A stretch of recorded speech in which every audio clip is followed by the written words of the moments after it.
حضرت قطب الدین بختیار کاکی کو جو کاکی کہا جاتا ہے وہ اسی روٹی والے واقعے کی وجہ سے کہ وہ مصلی بچھا دیتے تو اللہ جنت سے روٹی عطا کرتا، اسی وجہ واقعے کی وجہ سے۔ یہ ہے اللہ والے، اور انہی اللہ والوں کو ہم سب مانتے ہیں، انہی اللہ والوں کو ہم سب مانتے ہیں، اور جو انہی اللہ والوں کو نہیں مانتا ہم ان کو نہیں مانتے، ہم ان کو نہیں مانتے۔ وہ ہمارے محلے میں پروگرام کریں گے تو ہم نہیں ہونے دیں گے، وہ ہمارے محلے میں جلسہ کریں گے تو ہم نہیں ہونے دیں گے، وہ ہمارے محلے میں روضہ رسول کا فلیگ سے لگا کر جو آدمی جن کی کتابوں میں لکھا ہوا ہے کہ سب سے بڑا پوجا گھر روضہ رسول ہے، معاذ اللہ، جن کی کتابوں میں یہ لکھا ہوا ہے، وہ پروگرام کروانے کے لیے روضہ رسول کا پوسٹر لگا رہے ہیں۔ ان کا مقصد کیا ہے؟ بے وقوف بنانا، شہد دکھائیں زہر پلائیں۔ اعلیٰ حضرت نے فرمایا ہے، اعلیٰ حضرت نے فرمایا یہ دھوکے باز ہے، یہ فریبی ہے، یہ غدار ہے، یہ مکار ہے، یہ شہد دکھا کے زہر پلانے والے ہیں۔ دیکھو انہوں نے وہابیوں نے پروگرام کروایا رضا چوک اور پمپ ہاؤس کے بالکل بیچ میں، پٹیل صاحب کے گھر کے تھوڑی سا آگے پروگرام کروایا۔ اب پروگرام میں انہوں نے جو بینر لگایا وہ روضہ رسول ہے، اس میں روضہ رسول ہے، عنوان ہے جمال مصطفیٰ کمال مصطفیٰ۔ اب حاجی نوشاد اور قاری غلام غوث اور قاری امداد اور بہت آیت وغیرہ یہ سب کے سب وہاں گھس گئے کہ پروگرام نہیں ہونے دیں گے۔ کیوں؟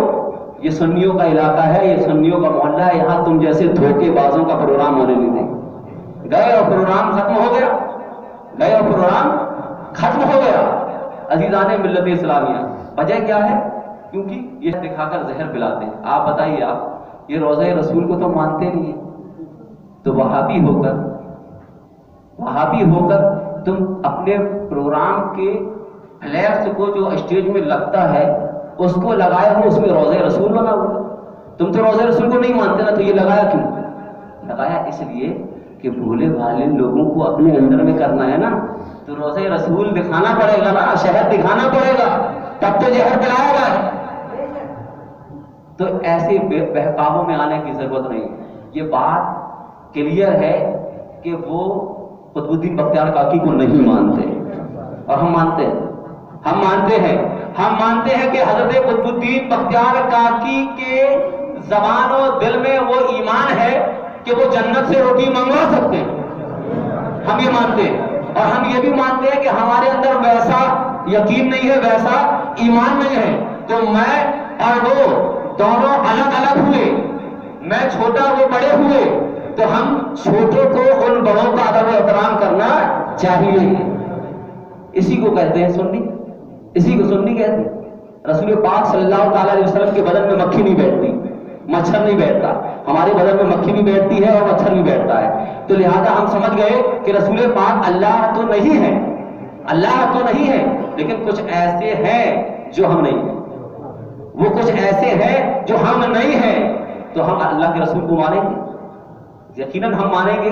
تو بس اتنی سی بات ہے، اگر تمہارے پمپ ہاؤس میں، تمہارے رضا چوک میں اگر یہ وہابی، چکڑالوی، نجدی، قادیانی، یہ دیوبندی، یہ مودودی، یہ برعلائی، یہ چکڑالوی، یہ نیچری، یہ کسی بھی طرح کے باطل فرقے اگر تمہارے گھر کے سامنے یا آس پاس اگر پروگرام کروائے تو آپ کوشش کرو کہ الگ کرو یہاں سے ٹینٹ، یہاں پروگرام نہیں ہوگا، یہاں پروگرام نہیں ہوگا۔ وہ کتنا ہی اللہ رسول کی باتیں کرے، وہ یہاں پروگرام نہیں ہوگا، یہ مزاج آپ کو بنا رہا ہے، وہ کتنا ہی آپ کو بے وقوف بنائے کہ یہ دیکھو آپس میں لڑ رہے، یہ بہت بڑا چورن ہے، یہ آپس میں لڑ رہے، یہ آپس میں لڑ رہے، آپس میں لڑ کے دیکھو کوئی کون راج کر رہا ہے، اپن لوگ لڑ ہی رہے، اپن لوگ لڑیں گے۔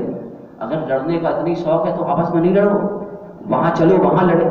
یہ اس طریقے سے بول کر آپ کے دماغ کو وہ بہکاتے ہیں، آپ کو دھوکہ دیتے ہیں، آپ کو دھوکہ دیتے ہیں۔ آپ کہو کہ ہم وہاں بھی لڑیں گے جب وقت آئے، ہم اپنے گھر کے اندر جو دشمن ہیں ان سے بھی لڑیں گے، اور ہم جو گھر کے باہر ہیں ان سے بھی لڑیں گے۔ ہم اپنے ملک ہندوستان کے اندر جو دشمن ہیں ہم ان سے بھی لڑیں گے، اور ملک ہندوستان کے باہر جو بارڈر کے اس پار دشمن ہیں ہم اس سے بھی لڑیں گے۔ یہ دونوں دشمن ہیں، دونوں میں سے کسی کے ساتھ بھی سمجھوتا نہیں ہو سکتا، نہ گھر کے دشمن کے ساتھ سمجھوتا ہو سکتا ہے، نہ باہر کے دشمن کے ساتھ سمجھوتا ہو